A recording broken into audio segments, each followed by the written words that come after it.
Reinaldus, pie recordationis predecessum, noster episcopus, dedit canonice et concessit, clericorum suum concilio, Hugoni predicti, monasteri abbati, et successoribus sui ecclesiam sancti Ioannis de Rochenac. Vous avez rien entendu, noble visiteur, et tout compris, bien sûr. Nous sommes en octobre 1144.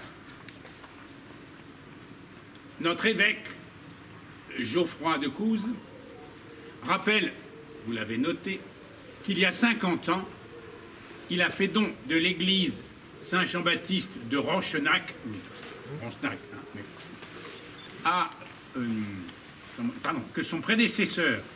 que de son prédécesseur Renaud de Thiviers a fait don, il y a 50 ans, de l'église de Rochenac au 6e abbé de Cluny, comme vous le savez, Hugues de Sémus. Aujourd'hui, les choses ont un peu changé. L'église dont parle Monseigneur Geoffroy de Couze n'existe plus. Car depuis que nous sommes rattachés à l'abbaye de Cluny, vous savez, loin d'ici, vers l'est, du côté de Mâcon, là, les choses, comme je l'ai dit, ont bien changé. Une nouvelle église a été élevée, un prieuré a été fondé, où nous sommes 7 moines, sous la direction du prieur Élie, avec 5 de mes camarades bénédictins. Je suis, vous vous en doutez, le frère Tourier, c'est-à-dire qu'en dehors des heures d'office, je m'occupe d'accueillir les visiteurs. Vous pouvez le constater, puisque nous sommes au-dessus de la porte. Rocenac, Ronchenac, Rocenacois, Ronsanaca, Rosenac, Roncenac, vous avez le choix. Le nom du lieu a varié dans les siècles. Il est aux confins du Périgord et de l'Angoumois.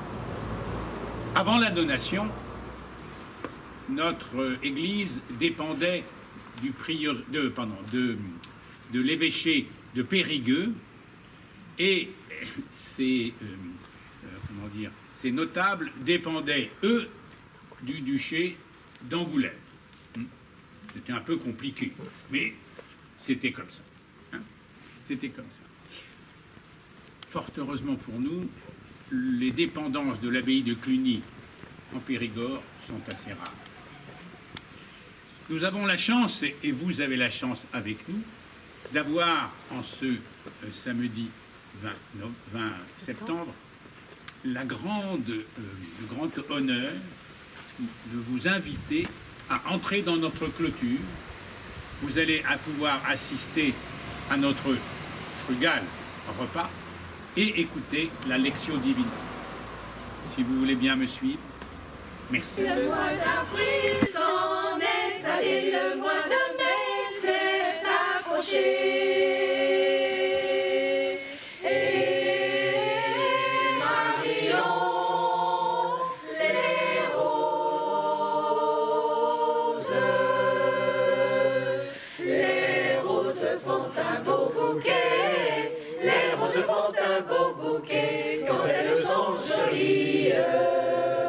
Avons passé dedans nos prés, les avons trouvés bien fumés. Et marions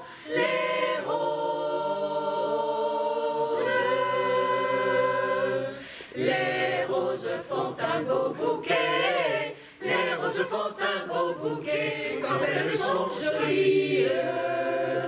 Avons passé dedans nos bléaux comme ils sont tous bien grainés.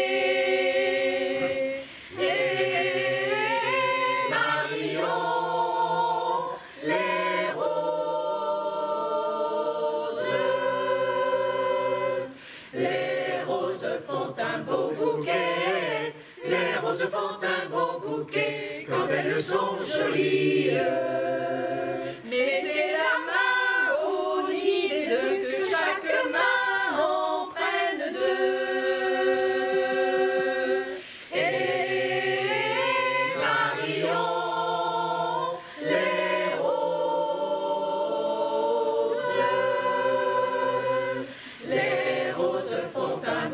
bouquet, les roses font un beau bouquet quand elles sont jolies. Moi qui suis le porte-panier, je prendrai bien le nid entier. Et Marion, les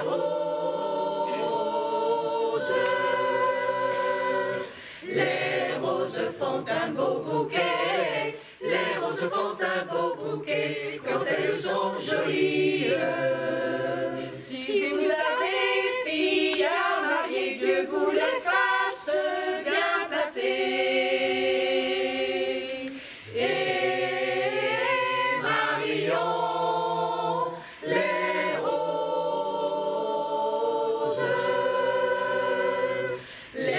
roses font un beau bouquet, les roses font un beau bouquet quand elles sont jolies. Si vous voulez bien nous donner, à la porte nous allons crier.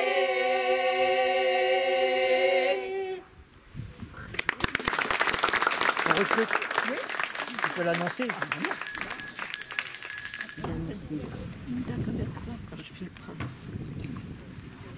Dis-moi, Ameline, tu as le poulet bien chétif cette année? Eh ben pourtant, frère Romain, il me semble bien que vous avez profité de ceux de l'année dernière. Hein. Comment?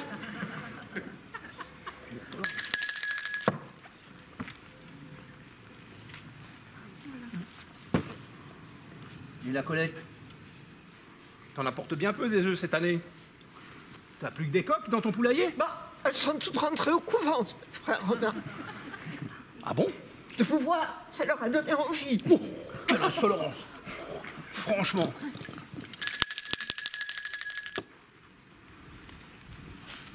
Ah, il a grandi, le petit Martin. L'an prochain, il pourra aller au labour. Ah, c'est sûr qu'il a bien grandi. C'est sûr qu'il a bien grandi, mon petit Martin. Et puis qu'il en faut de la main-d'œuvre pour nourrir tous ces gros feignants.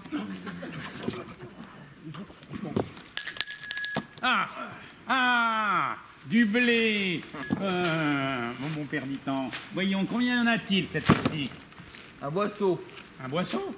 Un boisseau, comme d'habitude. C'est tout? Et bien pesé en plus, hein. Oh, allez. Alors, la Colette, elle va comment, la mère? Pas bien gaillarde. Oh, Ah, putain! Hey, garde-toi avec ta boîte! passe ton chemin. Ils me roulent sur les pieds, putain! D'ici que le Seigneur la rappelle à eu un séjour, il n'y a pas loin. Oh, malheureuse.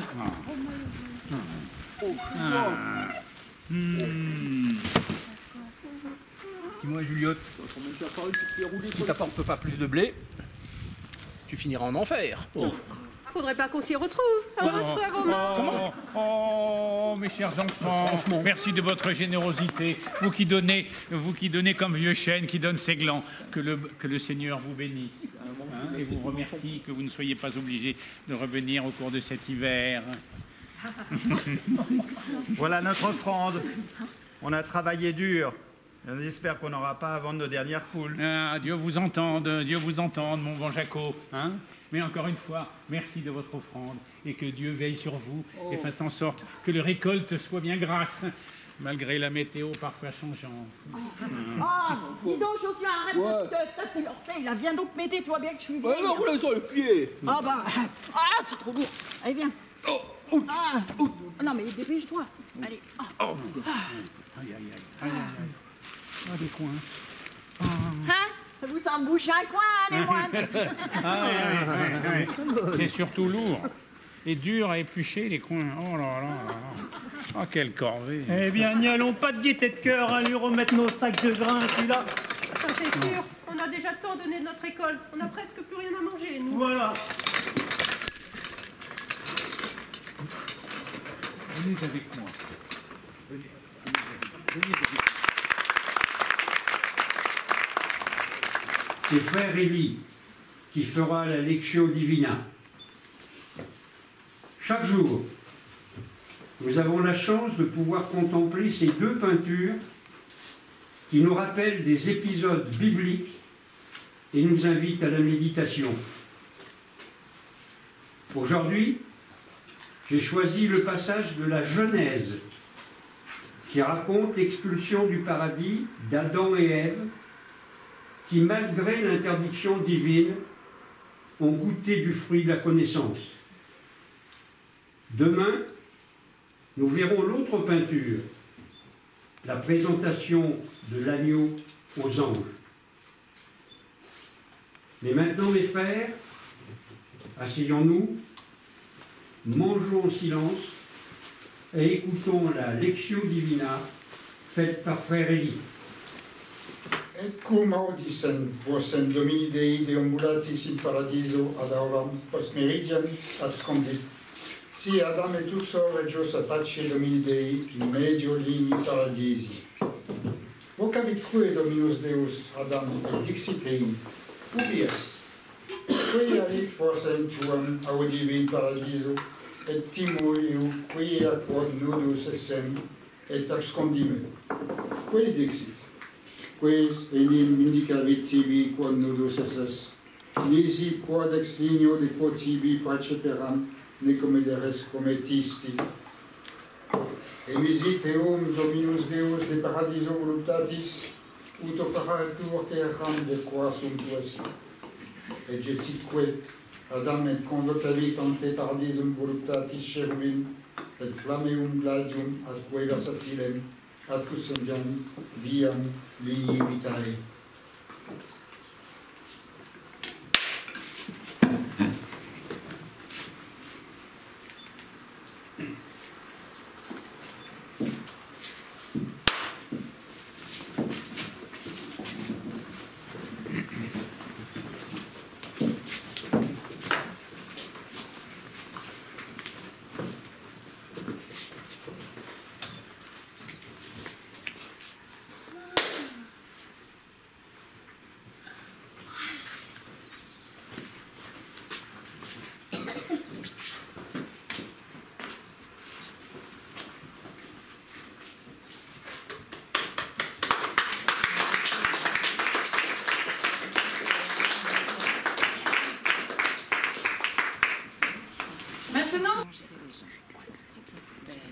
Sans leur mettre la pression, toujours positif.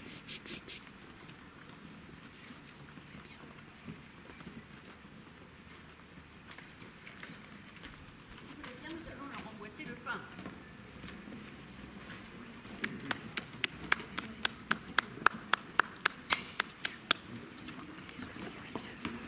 Sud du prieuré, et vous pouvez au passage admirer, enfin faites attention quand même, ce lion dont on ne sait pas très bien d'où il vient, pas d'Afrique, ça c'est sûr, probablement de la façade de l'église, mais on ne sait pas quand il a été mis au-dessus de cette porte. Dans ce char et l'emblème de Ronsac, la fontaine légendaire.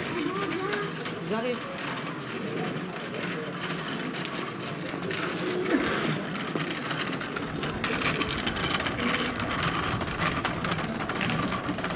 Pardon, je viens de Villebois.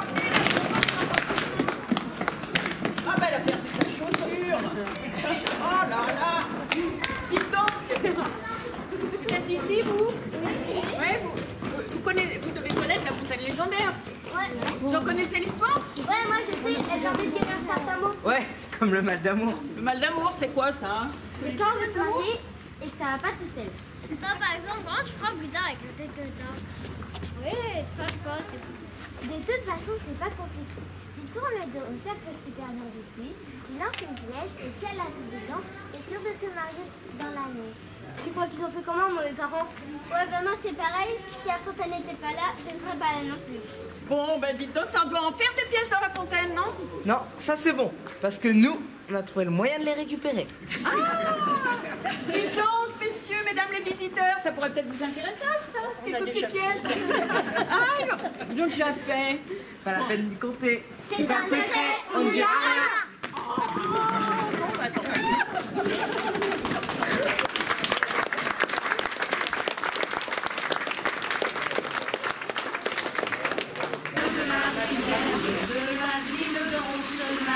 Je ne sens pas vraiment les avoir.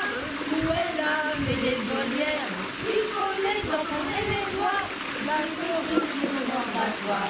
Quand on a du linge à laver, on boira des pignon chez nous. Quand il y aura du linge à laver, les hommes pourront se passer. Et tape avec ton battoir. Et tape, tu dormiras mieux ce soir. Quand un homme s'approche belle, tout cultivé, je l'ai bien fait. Aussitôt qu'ils leur bretelles, que leurs épaules sont après. Oui, mais si c'est un mal métier, ou bien même si l'on n'est pas beau, elle s'amuse à le mouiller en chantant du ballet râlé. Quand il y aura du linge à laver, on fera le boulot chez nous. Quand il y aura du linge à laver, les hommes on pourra se passer. Et tape avec ton battoir. Et tape, tu dormiras mieux ce soir. Le soir venu, les lavandières s'entont avec leur linge blanc. Il faut voir leur silhouette fière se détacher dans le couchant. Sur leur rêve, leur panier posé, telles des déesses antiques. On entend doucement s'éloigner leur refrain et leur pas frustré. Quand il y aura du linge à laver, on boira le beau bouillon de chez nous. Quand il y aura du linge à laver, les hommes on pourra se passer. Et tape avec ton battoir. Et tape, tu dormiras mieux ce soir. Et tape avec ton battoir. Et tape, tu dormiras mieux ce soir. Encore, mais encore du linge, on en peut plus, nous, on a déjà tout le linge de ronflage à laver. Dis-toi, vous venez du bon bout. Eh ben, va falloir payer en taxe. Sinon, vous pouvez retourner chez vous là, avec votre linge souillé. Hein. Mais la taxe, fait augmenter la taxe. Et puis c'est vous qui avez le bon claqué la soupe. Nous, on n'a rien à vivre. Comment je vais faire, moi, avec tout ce linge là? Qu'est-ce que je vais dire à mes maîtres? Posez ça là. On verra. Bah, eh ben, avec tout ça, on est quand même, nous, toujours payés de misère. Hein. Oui, ça, je dis rien. Hein. Il est épuisant. Hein. Ouais. Regardez mes mains comme elles sont. Bon, écoutez, les filles, ça y est, hein. On fait, hein? On fait la grève. Tu crois? Ah oui. La grève, mais on peut pas faire la grève. On va nous prendre pour des feignantes. Feignantes, bah qu'ils y viennent voir nous si on est des feignantes. Je saurais bien les recevoir, mince. Ouais, ben, faut arrêter d'avoir peur de tout, hein. Allez, on le fait, ça vaut le coup, non? Ouais. Je suis, Mélanie. Allez, on y va. Bon, allez. Non, mais à quoi ça sert de se crever à la tâche, hein, si tu pars dans les taxes? Bon, allez. Voilà, ben, je vais te mettre que les lavandières de Reslac, eh ben, elles arrêtent de travailler. Voilà, ils lavent donc leur linge sale en granit. Ouais, non, mais dis non. Allez, à la grève. Toutes pour une. Une pour toutes. Allez, c'est parti.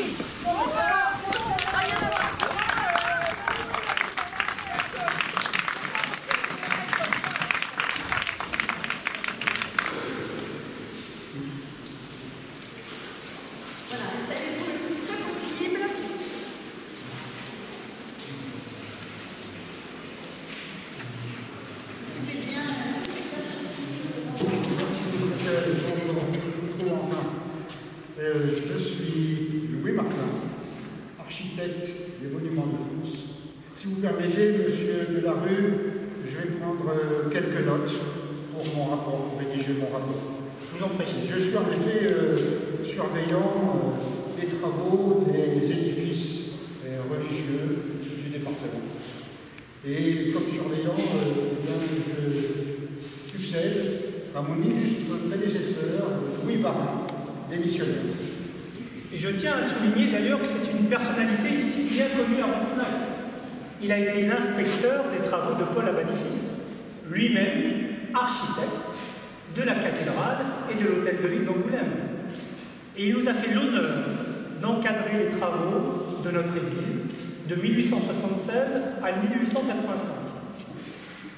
Pour ma part, je suis Eusèbe Delarue, architecte à Montmoreau, et j'ai été chargé d'encadrer les travaux plus récents à partir de 1895.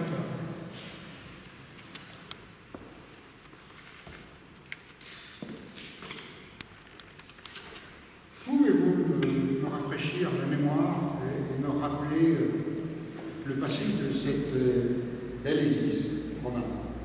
Oui, avec plaisir. Cet édifice date du XIe siècle. D'ailleurs, vous pouvez apercevoir quelques vestiges de cette première construction. Ici, sur le mur sud de la nef, vous voyez ce chapiteau, sublime couronnement, ainsi que sur le mur ouest.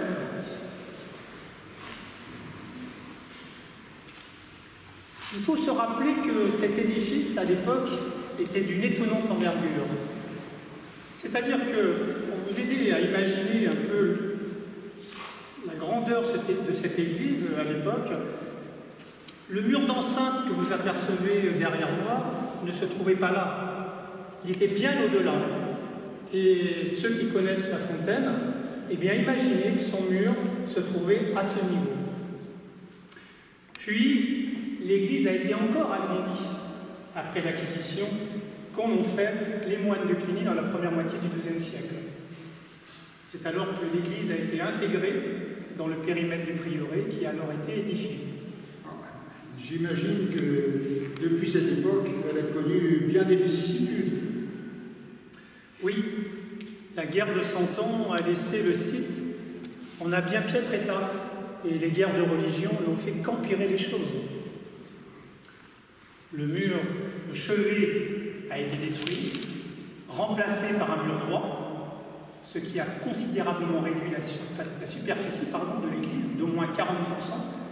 Et d'ailleurs, vous pouvez apercevoir les reliquats de ce mur, ici sur ma droite, et là sur ma gauche. Puis, cet incendie terrible, fin 17e, début 18e, a ravagé encore la partie sud-est de l'édifice. Et là, malheureusement, les planchers, les dallages, les toitures, tout a été très délabré.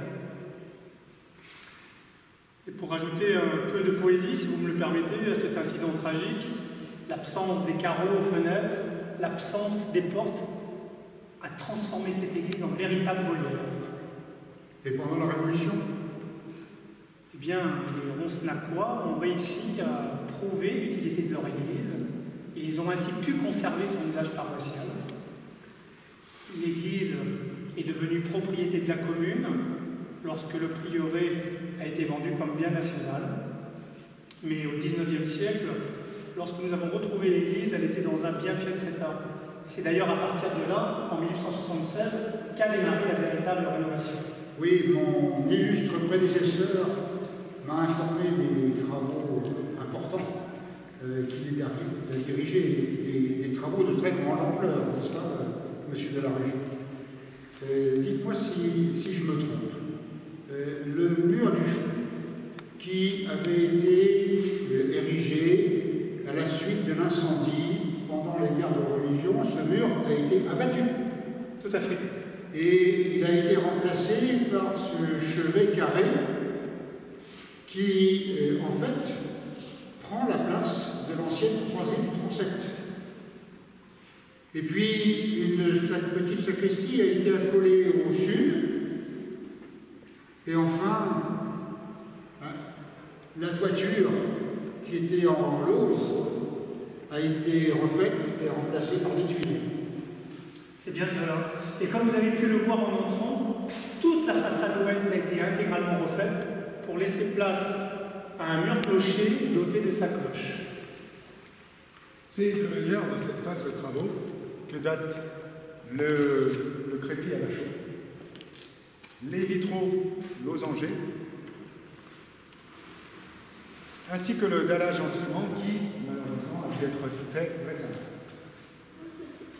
Monsieur Varin m'a aussi dit que les voûtes de la nef, qui reposent sur ces arcs-doubleaux en pierre de taille, a été refaite en briques. Alors, finalement, cette église a été presque entièrement reconstruite. Oui, quasiment. Malheureusement, de nouvelles dégradations ont justifié que l'on me confie une nouvelle tranche de travaux. Très bien, je vois. Et vous avez pu en apercevoir l'achèvement. Mais, monsieur Varsolevic, je vous prie, veuillez en rendre compte, à monsieur l'architecte général, je tiens quand même à rappeler que monsieur Varcelevic est un entrepreneur de Fauque-Brune et c'est lui qui a assuré avec beaucoup d'efficacité la coordination de tous les artisans. Oui, donc en effet, le dallage de la nef s'est avéré dangereux à la marche. Après, on s'est aperçu qu'une partie du mur de la façade nord présentait un risque d'effondrement. L'humidité a dégradé les angles. Donc, nous avons donc pu démonter et refaire en pierre de Moutier le parement intérieur nord, intervenir sur la façade ouest, refaire un nouveau dallage en ciment et rénover les enduits en partie basse. Ah oui, bien sûr. Oui, je vois, c'est très important. Très bien. Vous pouvez voir aussi les vitraux du chœur, signés par Simène, Clémence et Bordeaux. À sa droite, Saint-Jean. À sa gauche, Saint-Joseph, la Vierge au centre, financée par une famille de la commune, dont vous pouvez lire la devise Arbuis Forteriores. Je vous laisse également apprécier le mobilier religieux dans le goût de Saint-Sulpice. Vous avez différents éléments dans l'église, notamment cette sublime chaire derrière vous. Puis appréciez également les bas-reliefs sculptés de l'autel, ainsi que cette superbe décoration de la chapelle de la Vierge sur votre droite. Eh bien, messieurs, bravo. Vous pouvez être fiers de votre bel ouvrage. Oui, je tiens à le dire, parce que les paroissiens de Saint-Jean-Baptiste à Roncenac sont vraiment très fiers de leur église.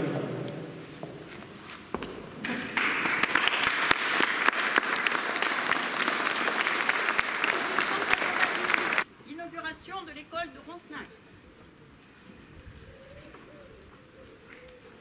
Nous attendons monsieur le député maire. Toujours en retard, ces messieurs.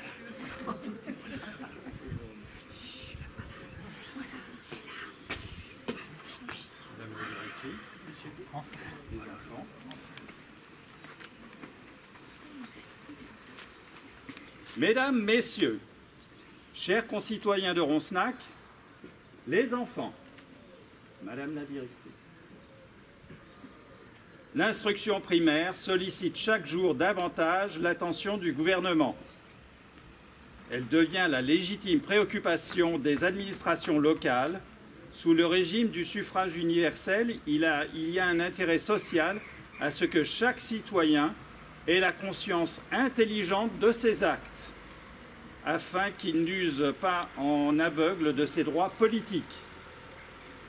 En 1861, chères Roncenacoises et chers Roncenacois, dans les 429 communes de la Charente, sur une population de 378 721 habitants, le nombre des enfants jouissant du bienfait de l'instruction primaire ne s'élevait qu'à 26 471 pour les écoles communales. Le principal obstacle à la fréquentation de l'école consistait dans l'état déplorable des locaux affectés à l'enseignement. Mal éclairés, mal aérés, souvent humides et donc malsains. Dans ces conditions, comment les parents ne répugneraient-ils pas à y envoyer leurs enfants? Doter chaque commune de sa maison d'école a été ainsi le but poursuivi par le département de la Charente.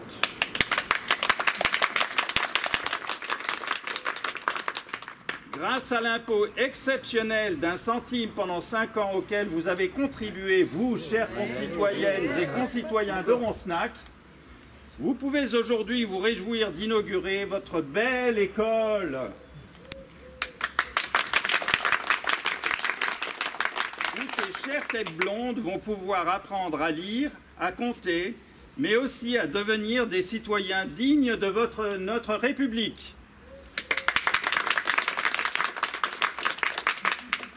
Soyez fiers et confiants dans l'avenir. Vous, mes enfants, sachez vous montrer à la hauteur des efforts que la République consent dans votre intérêt. Ce que la République vous donne, donnez-le lui au centuple. Madame la directrice, c'est avec une grande joie que moi, Étienne Gélibert Desseguin, député de la Charente et maire de Roncenac, je vous confie cette toute nouvelle école. Vous saurez, je n'en doute pas, y accueillir les enfants de la commune. Que l'instruction que vous leur dispenserez consacre l'œuvre de M. Jules Ferry, martyr de la République, assassiné il y a 5 années, lui qui, par les lois de 1881 et 1882, a rendu l'école publique, laïque et obligatoire.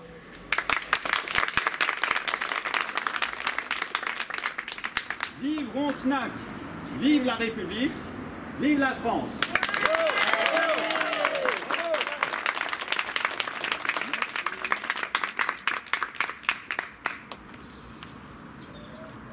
Monsieur le député maire, c'est avec une immense fierté que j'accepte la lourde mais belle responsabilité que vous me faites l'honneur de me confier. Je m'en souviens plus. Si. Je ferai tout mon possible. Je ferai tout mon possible pour me montrer digne de la confiance que me fait la République. Ces enfants que voilà recevront l'instruction qu'ils méritent dans une école moderne et douce à vivre.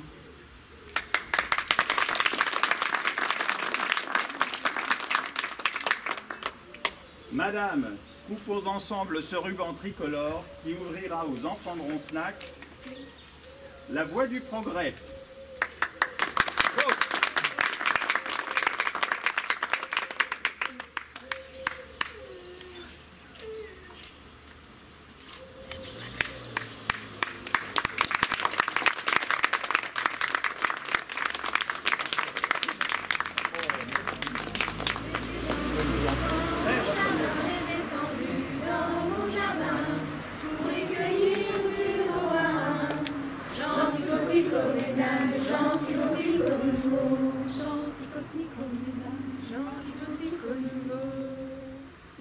Charentais, une princesse russe à Roncenac.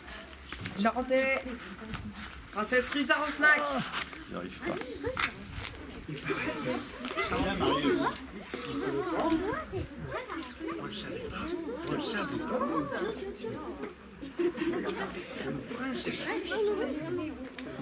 Faut le suivre, faut le suivre, faut le suivre. Il y a une princesse russe. Voyons ce qu'ils peuvent bien raconter. La princesse russe Hélène Viazemski s'installe à Roncenac. S'installe. Il ne manque pas d'air, ces journalistes. Sa Majesté le Tsar de toutes les Russies a répondu favorablement à la requête du député de la Charente, M. Étienne Gélibert Desseguin. C'est moi. Et a autorisé le transfert de la dépouille de Mme Hélène Viazemski vers le caveau de cette illustre famille dans le cimetière de la commune de Roncenac. Après François Durand, maître chirurgien et médecin de Louis XV, Nicolas Prosper Gélibert Desseguin, général et député de la Charente sous Napoléon III, son cousin Alexis, son fils Ernest, après le talentueux violoniste Olympe Dupin, né à Roncenac, dont la carrière vole maintenant vers la gloire, le village charentais peut ainsi s'honorer de la mémoire d'une nouvelle célébrité qui, n'en doutons pas, contribuera au prestige de la commune.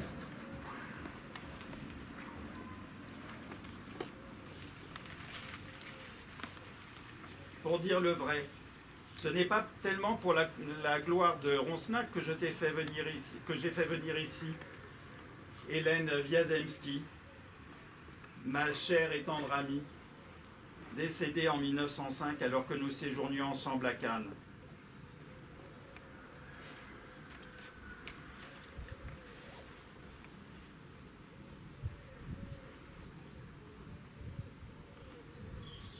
Ah, ma chère Hélène, Je ne tarderai sans doute pas à te rejoindre bientôt, et nous reposerons ensemble pour toujours. Ah, Hélène, si tu pouvais venir nous rejoindre, nous raconter ton histoire, si touchante, j'en serais si heureux.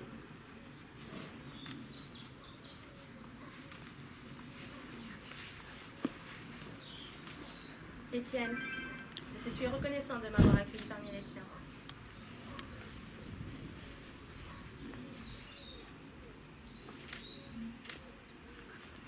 Merci, cher Onsenaqua, de m'accueillir parmi vous, moi qui viens de loin.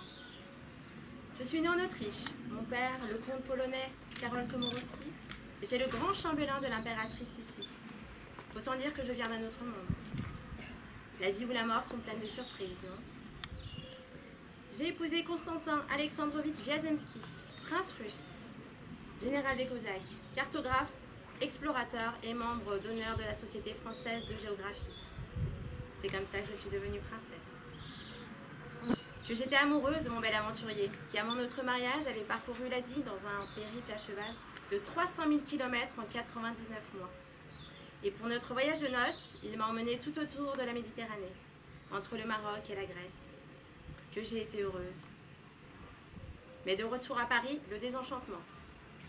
Il est reparti, seul, explorer l'Afrique. Et maintenant, il est moine. Moine ermite au Mont Athos, en Grèce. Et moi, il m'a laissée seule. J'ai vécu riche, il faut le dire, au sein de la communauté russe, entre Paris et Cannes.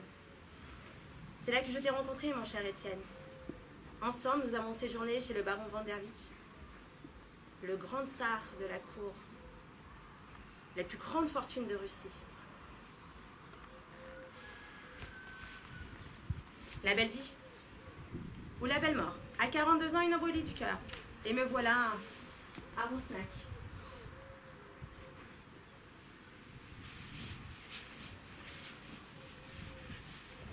Au moins, nous serons ensemble pour toujours, mon cher Étienne.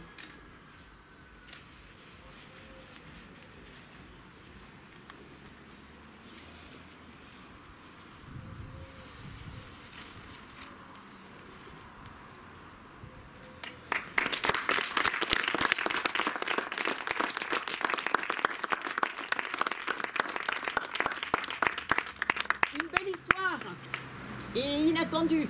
Vous l'avez trouvé romantique, vous aussi? Oui. Ah oui.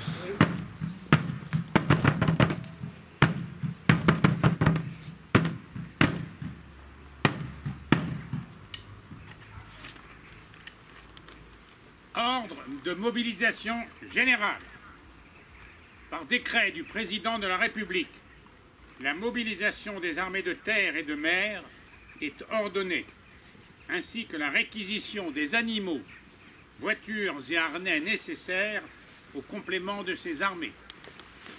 Le premier jour de la mobilisation est le dimanche 2 août 1914.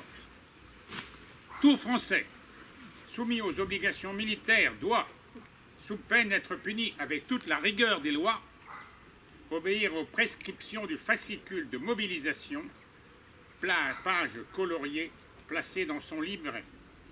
Les autorités civiles et militaires sont responsables de l'exécution du présent décret.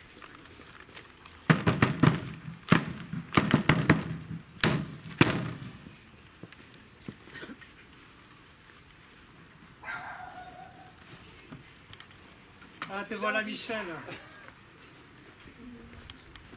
Alors, tu vas où?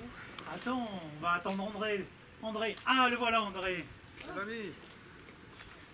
Salut, André. Alors, vous allez où? Ah, pour ma part, 107e régiment d'infanterie à Angoulême. Et vous? Ah, alors moi aussi, 107e régiment d'infanterie. Et moi, ce sera la brigade des 15 mains, les Dragons. Direction Libourne, et après, ce sera vers l'est.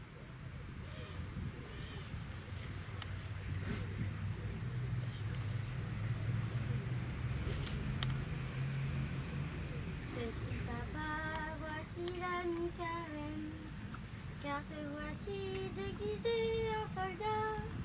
Petit papa, dis-moi si c'est pour rire, ou pour faire peur aux tout petits enfants. enfants pour faire peur aux tout petits enfants. Mais non, ma fille, je pars pour la patrie. C'est le devoir de tous les petits papas. Embrasse-moi, toi et ta mère chérie. Je reviendrai bien vite à la maison. Je reviendrai bien vite à la maison. Allez-y les gars, allez-y, allez à Sedan nous venger. J'ai perdu, récupérez l'Alsace et la Lorraine. La patrie compte sur vous. Vous avez eu l'Alsace et la Lorraine, vous avez eu des millions d'étrangers, vous avez eu Germanie et Bohême, mais notre cœur, vous ne l'aurez jamais, mais notre cœur, lui, restera français, mais notre cœur, lui, restera français.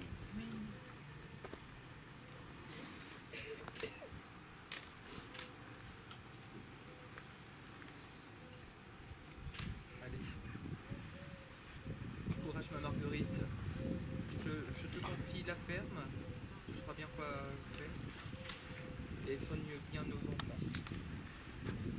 Vous les drôles, soyez sages, travaillez bien à l'école, et aidez votre mère lorsque vous le pourrez. Ça sera pas long. C'est dur de te voir partir, mon Michel. Tu vas me manquer. On va devoir faire les baptisons sans toi. Oui, mais nous, on sera là, les femmes. On les fera, les baptisons. Et écris-moi souvent et reviens vite. Surtout, ne t'inquiète pas pour nous. Ne vous en faites pas. On n'en a pas pour longtemps. Ça va être vite réglé. On sera rentré pour la Toussaint, n'est-ce pas, monsieur le curé? Tiens, mon fils, voilà un fer à cheval. Mets-le dans ta ceinture, ça porte bonheur, tu sais bien. Que Dieu te bénisse, mon fils, et prends soin de toi.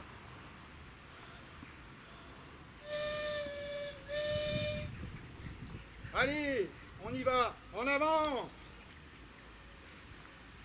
Allez, direction Verdun, Metz, Saarbrück, Francfort. Allez en voiture et direction Berlin. C'est parti. On les aura les Allemands. On dit pas les Allemands, on dit les Boches. C'est d'accord, on les aura les Boches, les Alboches. Allez, on y va, plus vite parti, plus vite revenu.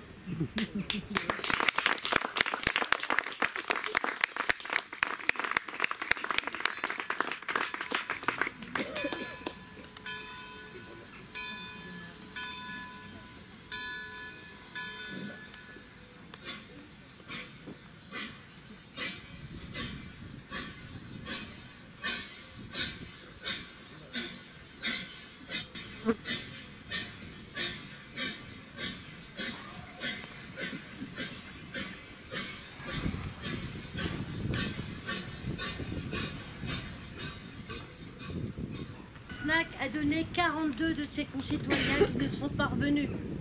Leur mémoire et les noms des victimes des autres conflits du XXe siècle sont inscrites sur ce monument. C'est aussi notre patrimoine.